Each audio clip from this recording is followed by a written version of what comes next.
Good morning, everyone. Welcome to the California Nevada chat this Friday, August 14th. My name is Nikki Gatch. I'm the Executive Director of the Southern California PGA. And on behalf of our president, Dr. Allison Kurt, as well as our colleagues from the Northern California PGA section, President Nick Bailey and Executive Director Caitlin Doyle, we welcome you to today's chat. We hope your week has been great, and thanks for joining us. We're excited to welcome with us today our 5 candidates for the Secretary for the PGA of America.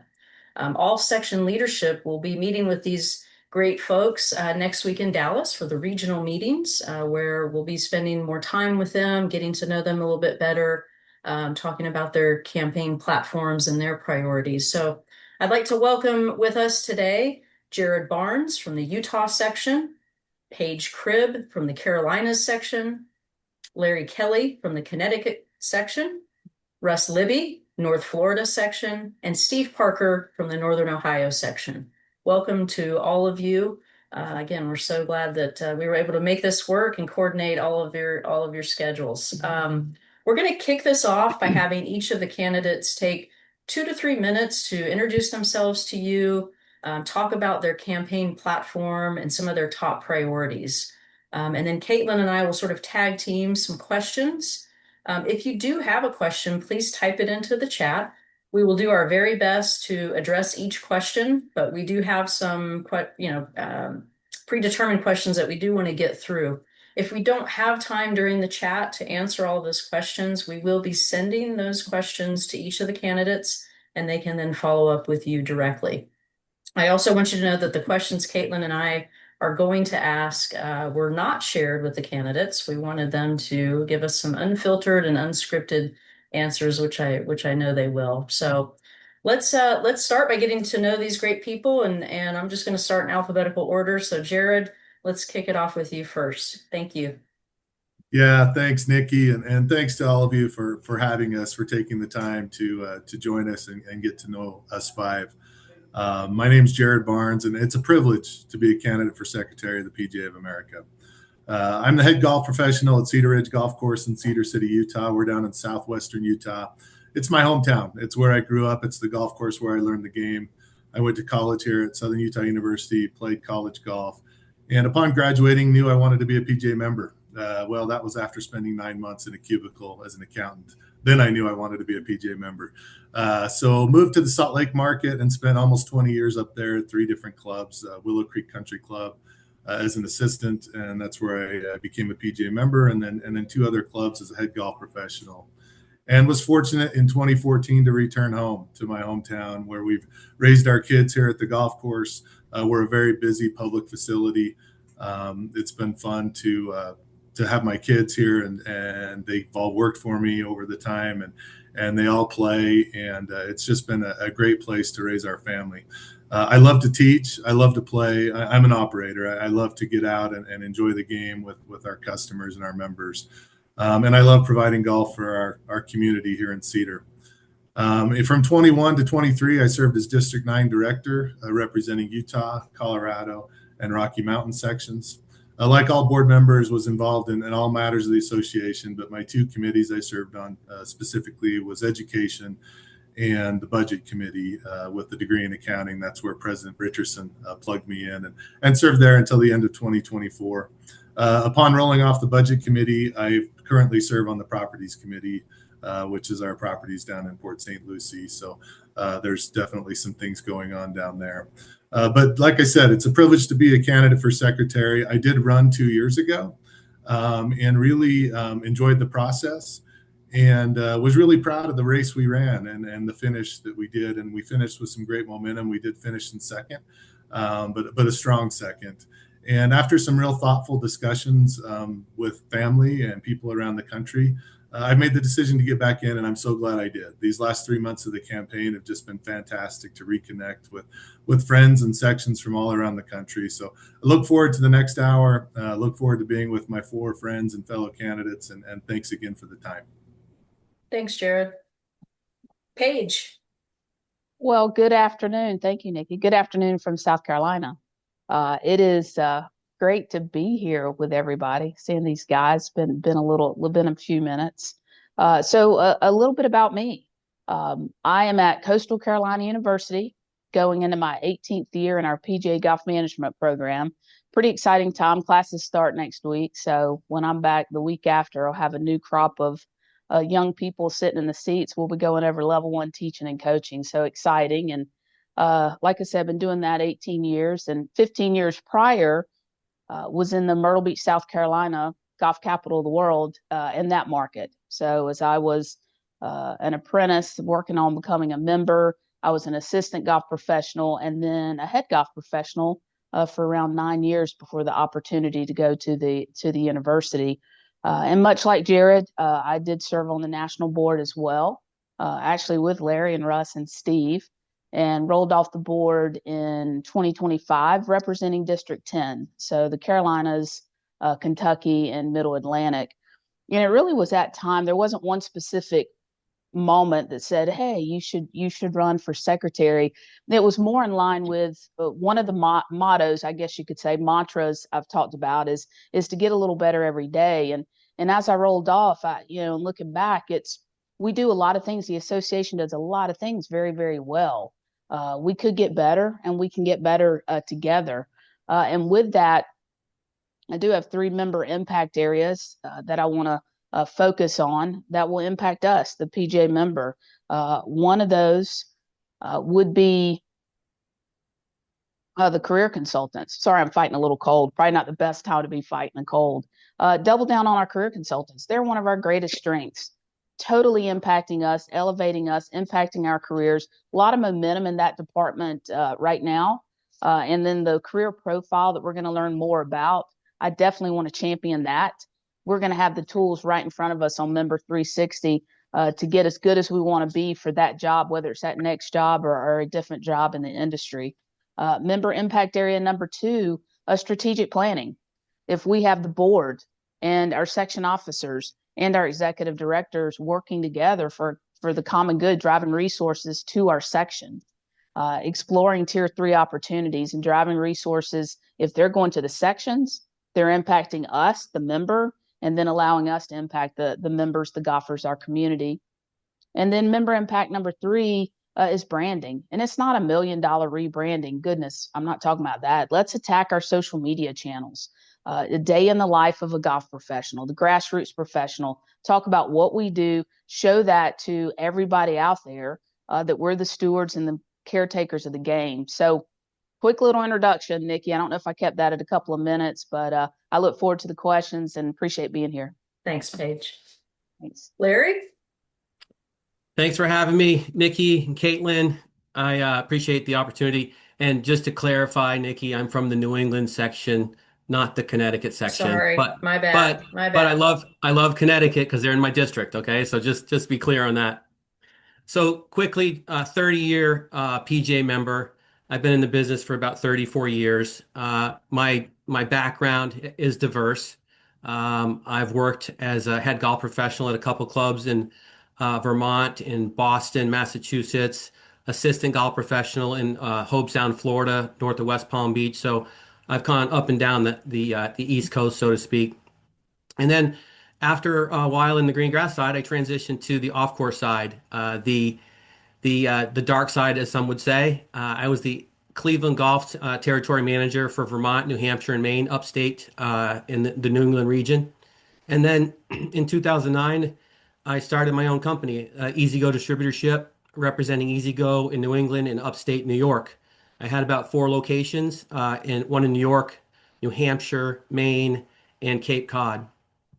I did that for about 15 years, and right when I got on the board, we decided to sell our company. It was the perfect timing.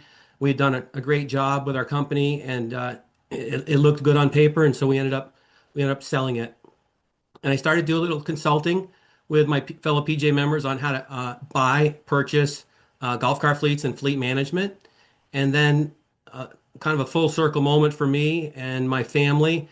The country club where I was the first head professional at, St. Johnsbury Country Club in northern Vermont, they're called the NEK, the Northeast Kingdom. I was invited back to help lead the purchase and partner with 2 other people, and we purchased the club. That was my first head pro job at. So kind of a full circle moment for me, kind of a coming home. I'm happy to say that uh, a struggling golf course called St. Johnsbury, last year they had about 50 members. They were not going to open this spring. We stepped in, and I'm happy to say we have about 350 members that have come back to the club. Things are very vibrant. I was there all day yesterday, and it's been amazing to see the resurgence in a community golf club, one where I cut my teeth as the first head pro, my first head pro. So, a couple things about my platform. I'll talk about leadership. I'm going to talk about strategy, and we're going to talk about employment. So, sounds like Paige and I kind of colluded on a few of those things, but we didn't, I assure you. But that just goes to show that being in the boardroom together, we did see some things that we think we can impact. And we'll talk about leadership a little bit. I think we've seen what's been going on in the PGA of America for a while. I think that we have some great leaders intact right now with Nathan and Eric. I believe that leadership's always going to be important, regardless. Leadership was important when I was the president of the section, New England section, and it's important today. And I think that's what our members expect from us, to be good leaders, solid leaders. And I talk about that on my website a little bit. A strategy, we can talk about strategic thinking, strategic planning. We have North Stars, which are great to point towards. They're very important, but I don't believe we've had a good plan to get to the North Stars. We sometimes at the board level have been reactionary and not proactive. I think with a good solid plan, we could be more proactive with the way we operate. It'll give our staff and it'll give our leadership teams an opportunity to get on the same page most of the time. I think that's super important. Employment. Employment's the thing that connects all of us on this call. There's nobody out here on this call watching or on the panel that employment's not important to them. I've been involved with employment at the New England section. I've been the chairman of the committee, the employment committee, for over 15 years. And excuse me, I've been on the employment committee nationally. And also I asked our president if I could be and help with executive search, and Scott Kimmick, and he appointed me on the executive search committee, like a one-man SEAL team is what he said, which is kind of not really true, because a SEAL team is more than one. But we had a good time helping executive search, helping the employment. And in New England, we have a little bit different approach. We have what we call a triumvirate approach that you will hear about next week. And it's where the section is involved, the committee is involved, and the career consultant is involved. I'm not an advocate for just hiring more career consultants. I'm an advocate for placing them in the right spots. And that's the way I did it with my business, with sales teams. That's the way I did it with service. If we can put everybody in the right spot, we can be a better, more fluid machine. So I'm looking forward to talking about some of the pillars, and great to be with everybody on this call. And to my fellow candidates, good luck next week. Thanks, Larry. Russ, welcome. Yeah, thank you, Nikki. It's a pleasure to be here with all of you. I really am looking forward to this, and great to be here with my four fellow candidates and friends. Served on the board with all these fine people, and looking forward to this process. My name is Russ Libby. I'm the general manager and owner of Hidden Hills Golf Club here in Jacksonville, Florida. My wife and I have owned Hidden Hills for the last 23 years. We're really proud of what we've established here at the club. We're a public golf course, and we do a lot of programming with juniors. We actually perform 2 PGA Hope classes a year. I'm a certified instructor for Hope, and it's one of the very favorite things that we do here at the club. This year marks 30 years for me of continuous PGA service to the association. Yes, I started back in 1997 as the tournament committee member here in the northern chapter of the North Florida PGA, and it really just snowballed from there. I got involved with chapter leadership, became president of the chapter, served in all the chairs of the section. And in 2007, that really was a turning point in my PGA career, was when President Brian Whitcomb appointed me to the PGA Board of Control. And during that time, I really became intimate with the membership focus of our association.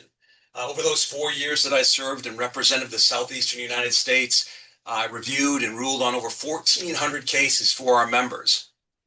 And we had to get it right. We had to make sure that those cases, we had these sometimes young, sometimes old men and women whose jobs were hanging in the balance, their careers, their families. And it was really, really important that we came prepared We made the right decisions on their behalf. And that's carried with me all this time through my leadership years. I also, as all of my friends up here, served on the PGA board. I represented District 13, the largest district, which represents Georgia, North Florida, and South Florida. So 30 years, I've learned an awful lot about the association. My biggest points of focus, similar to Larry and Paige, we have to have a plan. Our last strategic plan was created in 2019 and was enacted in 20. Well, a lot has happened since then. I think it's really important that we take a close look at our strategic plan and rework it and reframe it for today's golf industry and the way the PGA of America works today. I haven't waited for this process to start. We've actually sent a survey out to all the PGA leaders across the country to garner their feedback, because we need the feedback from stakeholders all across the country in order to put this plan together and to enact it. So we're really focused on strategy, and it all gets down to, right, it's all about the members, right? It's all about focusing on making sure that our members are happier in their lives, they're better at their jobs, they're earning the compensation that they deem that they're worthy of, and then they have upward mobility in their careers. So those are two big facets of my campaign. The last thing is this comes from my budget side. I am the vice chair of the budget committee now, but there's a strong focus right now on revenues, and we need to take a close look at revenue opportunities that exist outside our current model. We're lucky right now, we've got a new CCO in place. I know that Jeff's going to do a fine job for us, but I think there's tremendous opportunities for us to garner new partnerships that tie in with our Ryder Cup, that tie in with our PGA Championship, all of our majors, but most importantly, to tie in with our 34,000 PGA professionals who are out there, really the stewards of the game. So you're going to hear that a lot from me. Is really promoting our members and what they do and celebrating this beautiful game that we're all part of. Thank you. Thanks, Russ. And last but not least, Mr. Parker. Thanks, Nikki. Yeah, it's a pleasure to be here. It's nice to see my fellow candidates. And my name is Steve Parker. I'm the Director of Instruction at Firestone Country Club. And I like to say, if you like golf, you love Firestone. It's a great 54-hole complex with a rich history of hosting professional golf. But I got into governance kind of by accident. Our executive director encouraged me to run at the time. It was Dominic Antonucci. I was elected in 2010 to serve as Secretary of Northern Ohio, and then took a job in the, so I resigned. At the time, I was the Director of Instruction then at Firestone. Took a job at Wanaka Country Club in Hamburg, New York. Spent 4 great years up there, and then Firestone called and invited me to come back to Akron, where I'm from. And I served as a head professional in 2015 here. And then a club where I grew up at called Portage Country Club, an 18-hole private member-owned club, had made a change in management and change in leadership, and created a position where I was director of golf operations, and I had everything outside of the clubhouse with the exception of food and beverage and pool and tennis. And I spent better part of 8 years over there.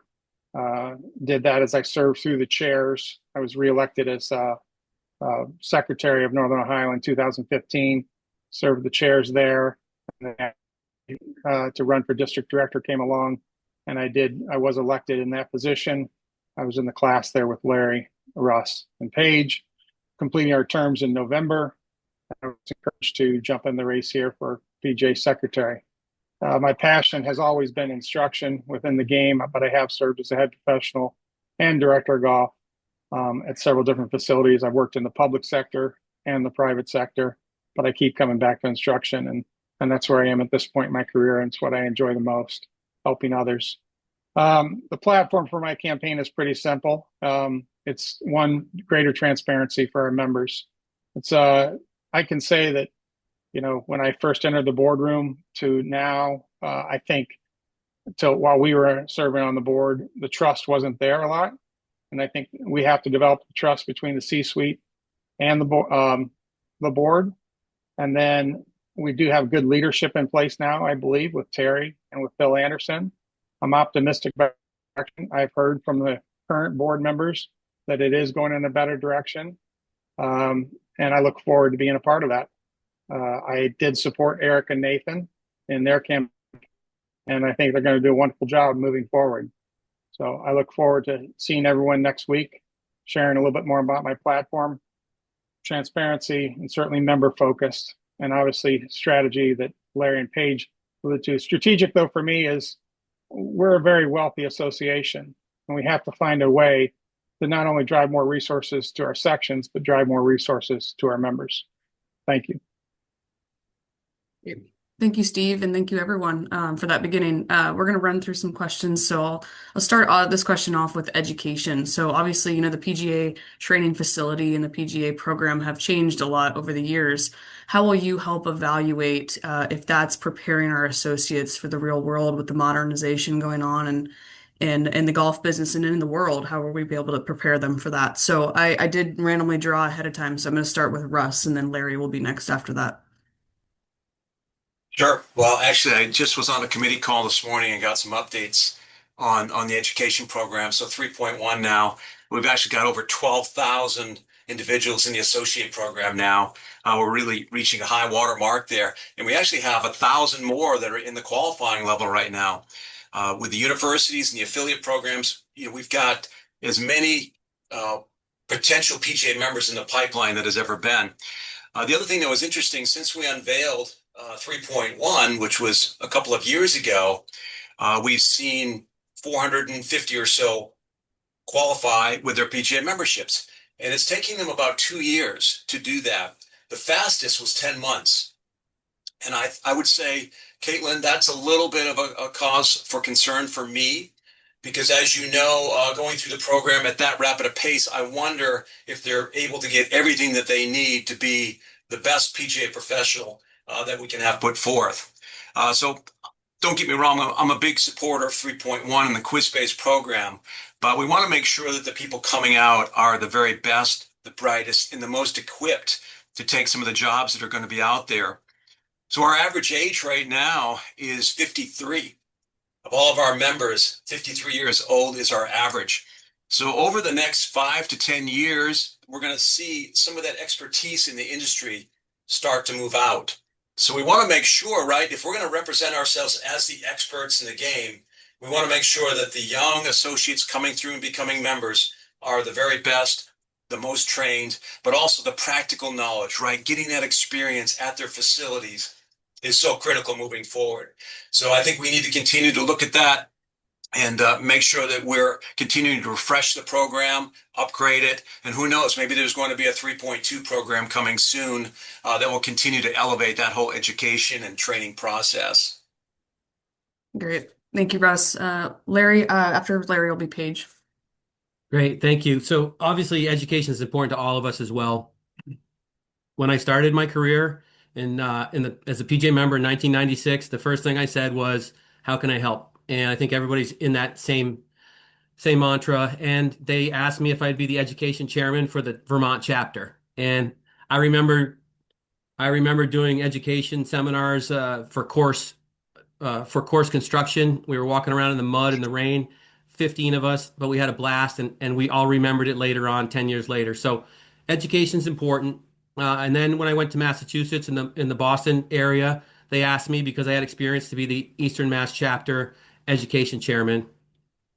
So I believe in it. I love it. 3.1, obviously, we've got rave reviews on the upgrade, which is great. A couple of things that I think about, and I thought it was important when we talked about it 2 years ago or 3 years ago, is if we flip the schools from level 1 to be in person versus level 2 to be in person, I think we cut down our attrition rate by a large margin. I think when students, future associates come to PGA Frisco, they see what we've built, they see the facility, they see their eyes are wide open because it's beautiful.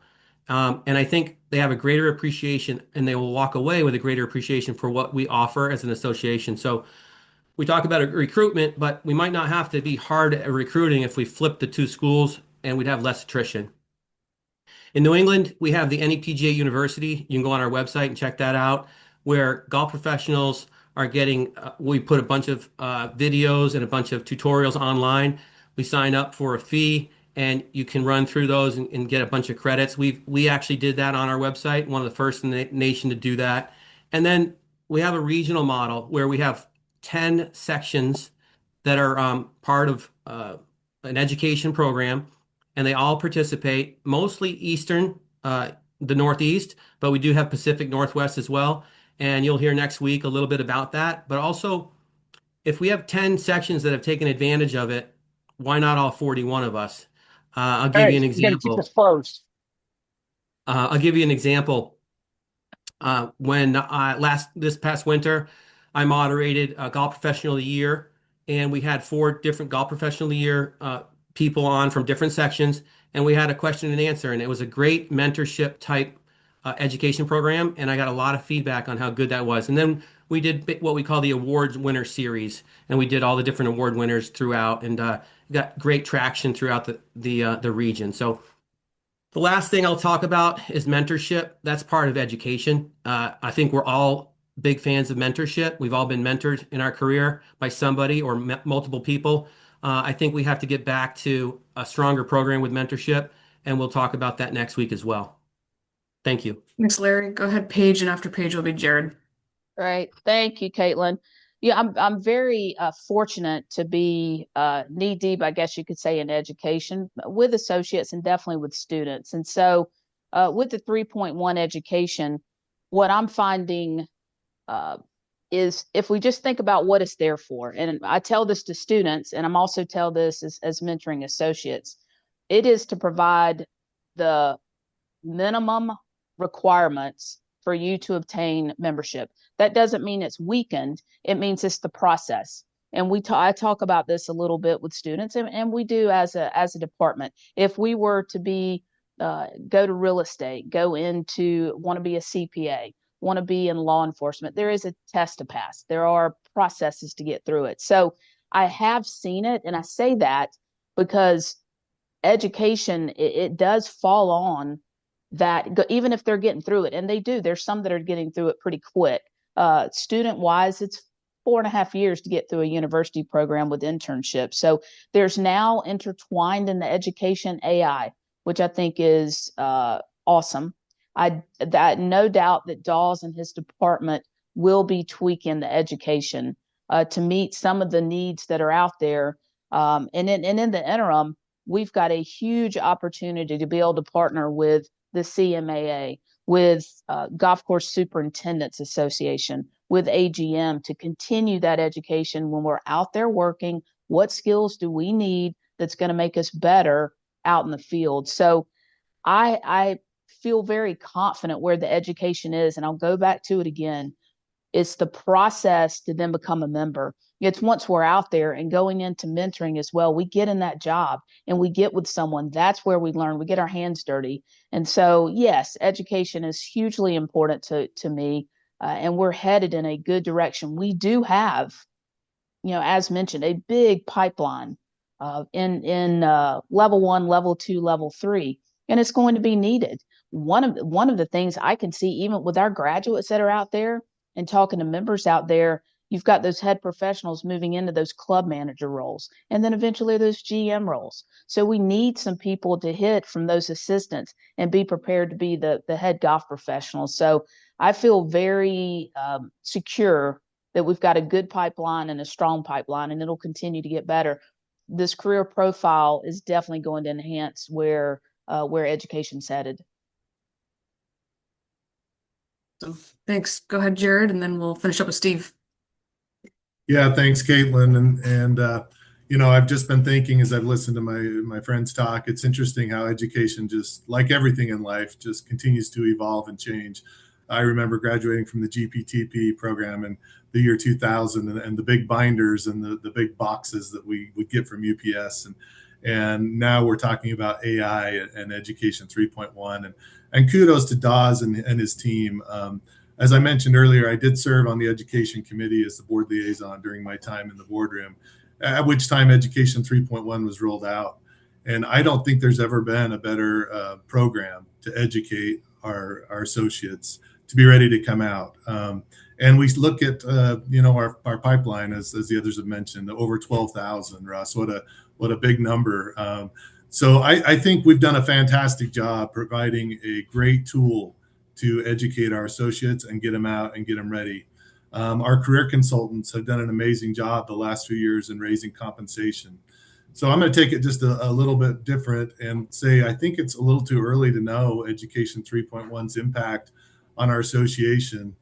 And what I think the impact is let's look ahead a few years and let's see how many of these associates coming out can become PGA members with lifelong fulfilling careers, who can provide for their family, who can have work-life balance, who can coach their kids' sports teams and have time to take a vacation. So while I think we're doing a fantastic job educating and getting our associates through the program, and kudos, right? I mean, golf has never been more popular, never been more cool. So our pipeline is super full. But I think it's incumbent on our association now to take the next step. What are we doing to ensure that these associates come out and are lifelong PGA members? So that's where I would look as the next step in education.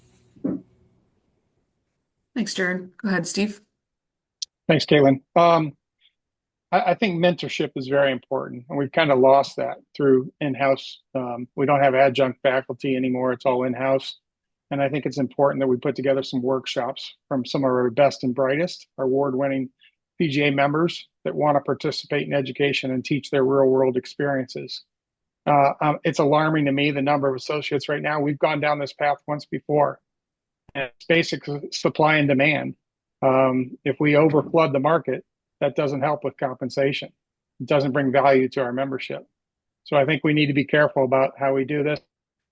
At this point, about 10 months. I mean, that's too quick to get a PGA membership, in my opinion. When I was going through it, I went through school 1 and school 2. You had to have 36 credits. It was basically 1 credit per month. That's 3 years worth of experience. I think in the CCMA program, they have to have 6 years before they can become certified. So I would just slow the train down a little bit. All right, we need to think a little bit about what we're doing here. The other thing I'll say is I had never had any interaction with our faculty or our education since going through school 1 and school 2. So while I was on the board, I did the specialized program, and I wanted to see what that was like. And then I went on and I did the certified program. And thanks to Carol Rhodes, who's in our faculty, she encouraged me to do the master professional program. I thought I would, but I did. I'm proud to say that I completed that. But what that program, those programs don't reflect is higher compensation. And I think that's really important value to our education. We need to somehow tie it into compensation. So those are the things that I would focus on. Thanks, Steve. We're gonna stick with you while you're hot. In the batter's circle is Jared. You'll be next, but we'll focus a little bit more on sections with this question. I think I can speak for my fellow executive directors, and sections sometimes feel a divide between national directives that were given and regional or local execution, at the section level. How will you ensure that section leadership and our grassroots PGA professionals, whom we ask to do these programs, have a direct line of influence into national decision making? Yeah, sure. I mean, I think, there was a good step forward last year during the SBO conference around the PGA show when the board actually got to spend some time with the directors. And I would look to expand for those opportunities for the board and the executive directors can get together, because the executive directors, they have their ears to the street. They know what's going on. Every section is unique. Some programs will fit in one section that may not fit in another. So there isn't any cookie cutter formula. We have to be in touch with the EDs and listen. Obviously, I think we've done a better job with the ED committee in listening, but that doesn't encompass all the EDs themselves. So that's why I was happy to hear that, I had recommended that to John Lendert and to Don Ray, but I'm happy to finally see it got facilitated, even though we were off the board at the time. But to have that interaction, because there is no value you can place on listening to your executive directors. You'll hear it from me, but we have a successful association if we have successful sections. It doesn't work the other way around. It's got to come from the sections to be successful. Thank you. Jared, and then Paige, you'll follow Jared. Yeah, thanks, Nikki. Yes, I mean sections are our greatest asset, right? I mean, Frisco's not our greatest asset. Our reserve fund's not our greatest asset. It's our 41 sections. For most of our PGA golf professionals, the PGA of America is their section, and there has been a disconnect. And to Steve's point, I was so glad to hear that you all, the executive directors and the board, were in the same room together. But at the same time, why'd that take well over 100 years for that to happen? So I hope it's not the last time, but just the beginning of something new. So I talk often about listening. We need to do a better job of listening to our executive directors, listening to our members. How can we ask our executive directors, our PGA members, to trust the decisions that are made in the national boardroom if those in the national boardroom don't understand how those decisions are going to impact our sections and impact their lives? So, I think that's how you bridge that gap, Nikki, is just relentless listening and communication. So, it's my pledge, if I'm lucky enough to get back in the boardroom, that will continue, that we will continue to bridge that gap.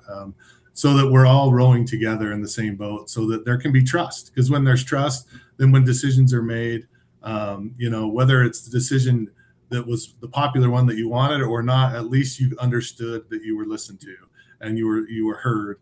And maybe the board went a different direction, but if you're not listened to and not heard, that's when I think that disconnect happens. So we just got to do a much better job listening and understanding what's going on in our 41 sections. To Steve's point, they're all unique, that you all have different challenges, successes, and great stories. One of the fun things, we've all five of us have been meeting with sections over the last 3 months. And one of the fun things I've tried to do, if time allows, is ask each section at the end of the meeting, what's the one thing that you all do that you're super proud of, that maybe is the thing you're better at than any other section? And it's been really fun because there's so many great things going on in our sections that, quite frankly, headquarters needs to be aware of and understand.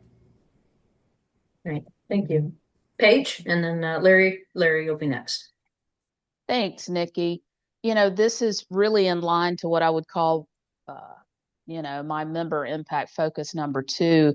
It's a great start to have the executive director in the boardroom, to have their ear be, Wes finishing up his term and Allie will be hopping on. We need to do this together. So if the board and the executive directors and your section officers, so that grassroots golf professional, as you mentioned with that question, sometimes they feel like I don't have a voice. Maybe they're a little disengaged. Well, you do. We need to be more intentional, possibly to reach out to find out what's important to them. And exactly 41 sections, 41 different needs. So I could see bridging that listening. I'm also too a big listener. I could see with resources going to our sections, the resources we can get to y'all, to the executive directors, those get to us, and then we're able to impact the community. So could it be partnerships and sponsorships that maybe it is just for one section, or maybe it's for a region? The association's not involved. It's going directly to sections. And that has to be a big, if you're talking about revenue generation as well, that would be a huge opportunity. And so to me, I'd heard a little bit as well, the us versus them. And we start building trust when we're working together and collaborating together. And I think it would go a long way to be able to plan that strategic plan together and to collaborate. Great. Thank you. Larry? So yeah, great question. First of all, sections obviously are the lifeblood of the PGA of America. I'm a section guy. I think everybody on this call are section members. I think some people out there think that when we get on the board of directors, we lose our mind. We forget where we came from the chapters and through the sections. I'm a product of a 6-chapter section, and everything that we did was transparent, and we communicated it down through and then back through. Our executive directors have to be included, obviously. One thing that I'm going to talk about next week is an impact member audit.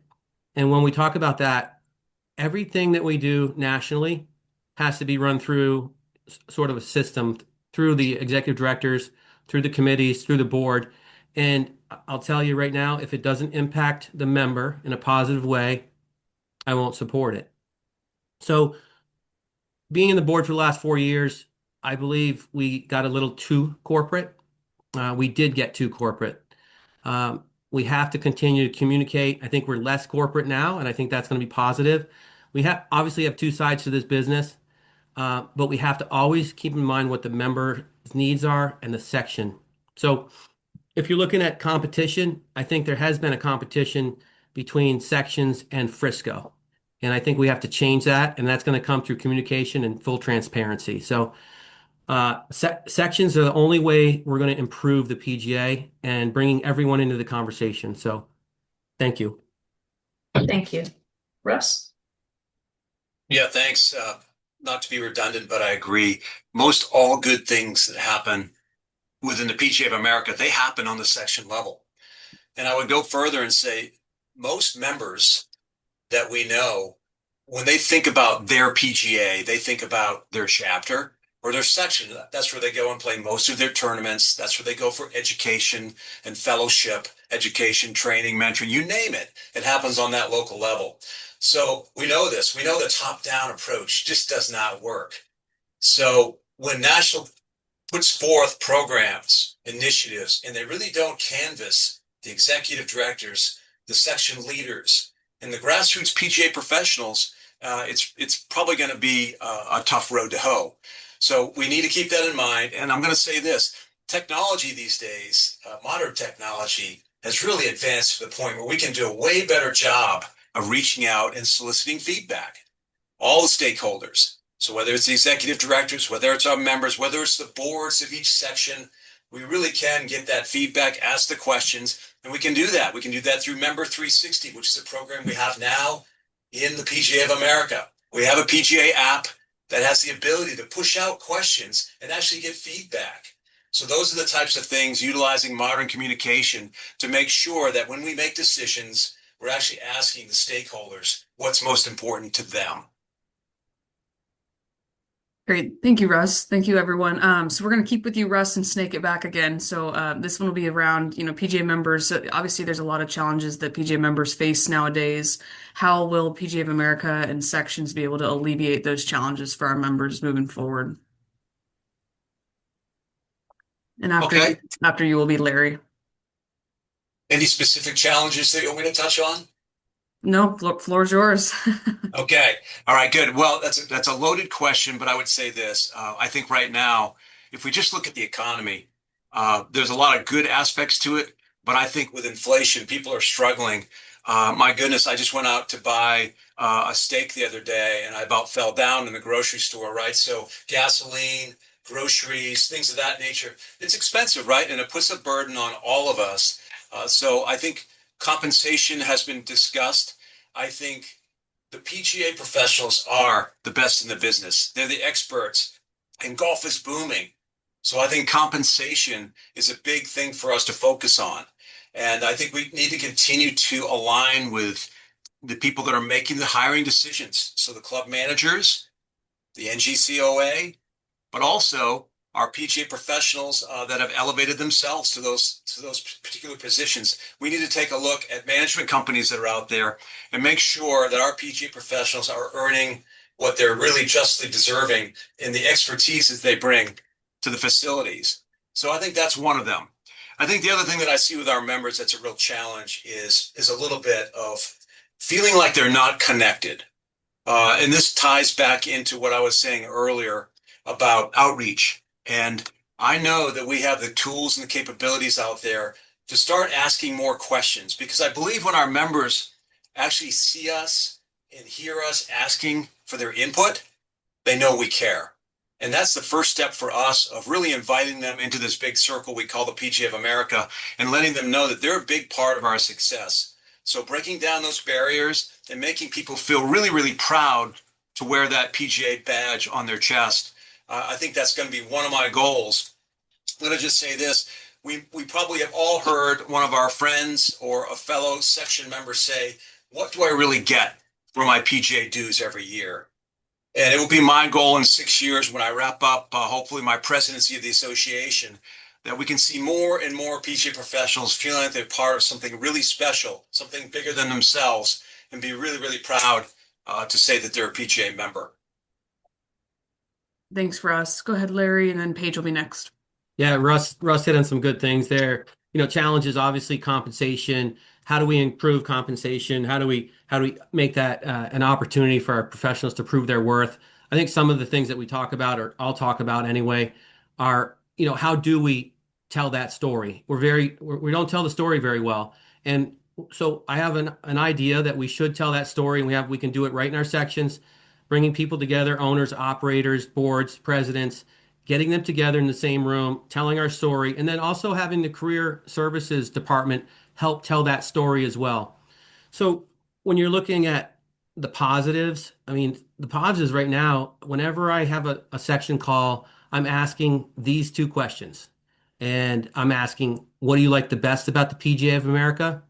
And you get one word or one answer. And what do you like the least about the PGA of America? And we've seen a few different answers on what do you like the least, but the one thing that everyone likes the most is the camaraderie, the togetherness, the fact that everyone comes together to help each other. So if you call that's not a challenge, that's the positivity of it. So the challenge is, how do we make that happen more often?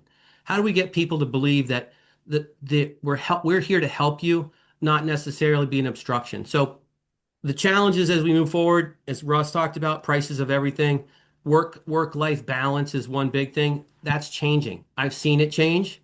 It's changing because we're talking about it more often. And because we're talking about it more often, associates are working and assistant golf professionals are working, and they're getting a weekend off sometimes. They're getting 2 days off in a row sometimes. That never happened 15 years ago. And people are saying, well, it's not happening fast enough. As you see the professionals that are my age move out through the system, you're going to see that's like in 15 years, no one will even be talking about the work-life balance, in my opinion. So the way we're gonna do it is the way we're always going to do it. It's transparency and communication. That's how we have to be with our members. We have to listen to them and hear them. And when we do, and we do listen, we're gonna be in a much better position. So thanks for the question, Caitlin. Thanks, Larry. Go ahead, Paige, and then Jared after that. Great. Thank you, Caitlin. Good. It's interesting that with that question, I love it. I was listening to a podcast earlier, and this was more geared towards young people getting into our business. And it was something as simple as, you need to be doing what you like, and going to work shouldn't feel like a chore. So whether I call that a challenge, I know that can sometimes be easier said than done. You do need to be doing uh, what you love, and that it doesn't feel so much like a burden when you go to this job. So that would be one thing that I would say, that we do have to me, you've got to be personally happy and feeling like you're in a good spot to be able to give that, because this is all about relationships and valuing others. And if we do look at one challenge that I would hear a lot, and that's what went into one of my member impact areas, were some that felt disengaged. And hearing it from a past president who said that he felt like that fraternal bond wasn't there as much. So it is about branding, and it's really telling our stories. And when I mentioned earlier about the social media channel, all of these member impact areas are just from conversations. And so I did go to someone in digital to say, here's what I'm hearing. Could we take over the social media channels, our YouTube channel, and do a grassroots day in the life of? And he said, absolutely. And funny enough, he said, would you head that up? And I went, well, sure. I'm sure we could find however many golf professionals who would want to just say, this is what I do. And we don't like talking about ourselves. Yeah, let's just talk about what we do. So to me, I would say one of the greatest challenges would be those that have lost that engagement, or the ones you hear that are disengaged, or those that feel like that fraternal bond's been missing. So telling our story and doing what you love, feeling like you're making that impact, I think that will negate a couple of challenges for members, Caitlin. Thanks, Paige. Go ahead, Jared, and then we'll wrap up with Steve. Yeah, thanks, Caitlin. I think the first thing we need to do is, talk to our members, talk to our associates. Let's find out what those challenges are. So as I was thinking, as the others were talking, and you'll all find out next week. It's you think it's hardest to go first, but sometimes it's hardest to go last on these questions, right? You don't want to sound repetitive, but I was thinking about my two associates, or actually my two assistants who are now both PGA members, Jackson and Tiger, and looking ahead to what their challenges may be. And number one, we all come to work to make a living.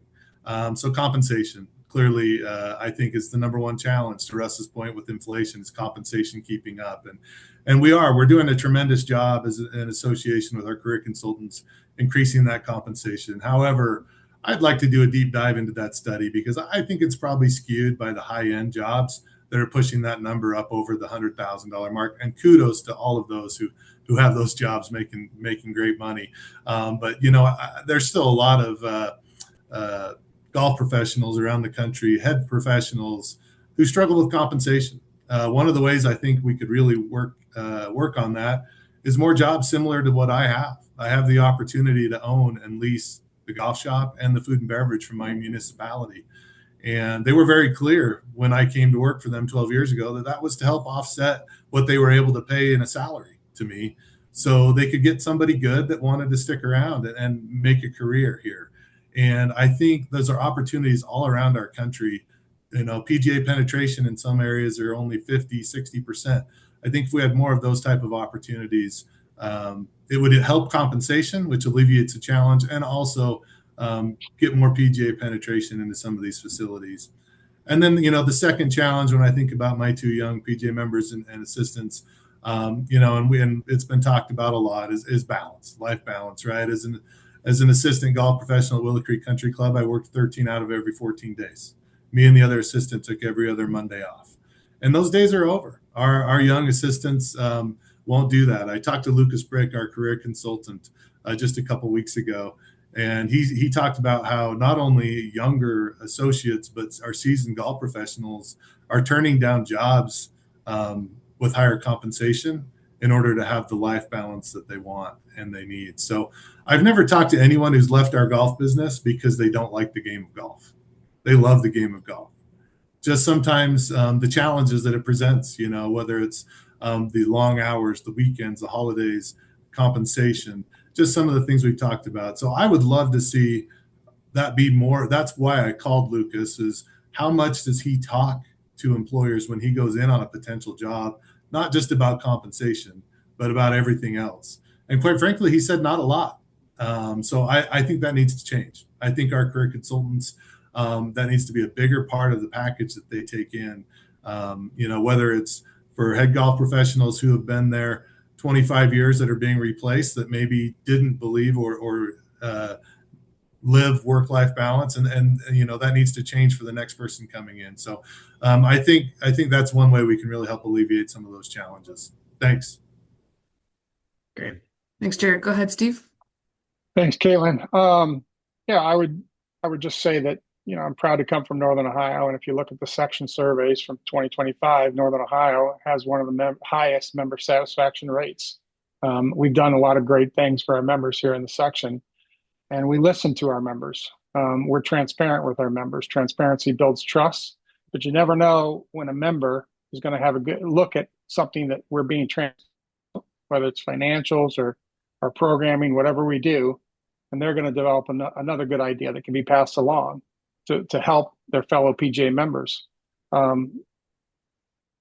Deferred comp, and it's been a great program, but I think we need to go back and look at other opportunities for members to participate. It is somewhat limiting. There are some members who aren't eligible to participate because of what their role is in their position. So I would like to see that expanded. They said it couldn't be done, but we found a way to do it. We have to work more in that direction. We have to put our resources more into providing for our members. Some of the things that we do in Northern Ohio, we have a senior reunion for our older members, one Thursday every month. It brings them out, gathers them together. It's just a great program. So that's what I want to focus on is how we drive resources not only to the members but to the section, so that then they can deliver them to the members. Great. Great answers, everyone. Thank you so much. We're nearing the end here, but we do on these chats always like to have some fun rapid fire questions at the end. So the hard part's over. You can relax. But we'll go back in that same order and just tell us, what is your favorite golf club and what is your favorite course? So rapid fire. I'll start with you, Steve. Can you repeat the first question? I heard the Yeah. course. Your favorite golf club and your favorite Oh. course. Favorite golf club, the putter, the one I need to work the most on. Favorite course, probably Cypress Point. Good answer. Good answer. Go ahead, Jared. Yeah, thanks. Kissing up to Northern California, I see there, Yeah. Steve. Good work. Favorite Pretty club? scenic. Yeah, I love it. Favorite club for me has always been the driver. You know, I'm not super long, but just love it, and love to get up and try to rip it. And favorite course, you know, I've been fortunate to play a lot of places around the world, but I'm going to go the first golf course I ever played, and the golf course I'm sitting at right now, Cedar Ridge Golf Course in Cedar City, Utah. That's awesome. Love that. How about you, Paige? That's a great one. I'm going to be a grip it and rip it girl too. I love to hit the driver. I don't hit it very far. I typically am in the fairway, so I'll go driver. And goodness, it's interesting. I've had the opportunity as well to play some great golf courses. But when I think about golf, I think about Wedgefield Plantation Golf and Country Club in Georgetown, South Carolina. It's where really where I grew up. So I'm going to go there. Perfect. Love that. How about you, Larry? So since I can't hit my driver, I love my putter. That's the first thing. And the place that I love to play golf at, other than my own home club, is Equanic Country Club in Manchester, Vermont. An unbelievably beautiful, understated top club in the state of Vermont, but also around the country. An old classic. Love it. Russ? Yeah, thanks. Well, Larry, you're right. Drive for show, putt for dough. It's my putter for sure. It doesn't always love me back, but we keep working on that. Golf course, I was lucky enough to be the head golf professional at Sawgrass Country Club back in the 90s, so I would say Sawgrass Country Club. Thanks. Course. Thank you all. We like to do those just to kind of lighten the mood at the end of the call, so we appreciate your participation. But we're nearing 11 a.m. here Pacific time, so just wanted to wrap up here and say thank you all for your time. I know you are all very busy with your jobs and all your volunteer work that you do, so we're very appreciative of all 5 of you putting your name in the hat for secretary. I know it's been a long journey and you're not done yet, but we appreciate all you've done for our association and your sections and all your leadership. So thank you all for that. We are going to wrap. If you are calling in, make sure you contact your section office because we can't see the phone number. We can't see your name. So reach out to your section office for PDRs for that. And then we're back here together next month on September 18th for our next chat. We are still confirming a speaker, so stay tuned for that. But we'll be back here on the 18th. And Nikki, did you have any closing comments before we head out? Just want to thank all of our candidates and our fellow professionals for joining us. Thanks everybody for hopping on, and we look forward to seeing all 5 of you next week in Dallas, home of America's team. Love it. Love it. Thank All you. right, take care. Be Thank you safe. so much. Thanks Take care. all. All safe. Be good. Bye-bye.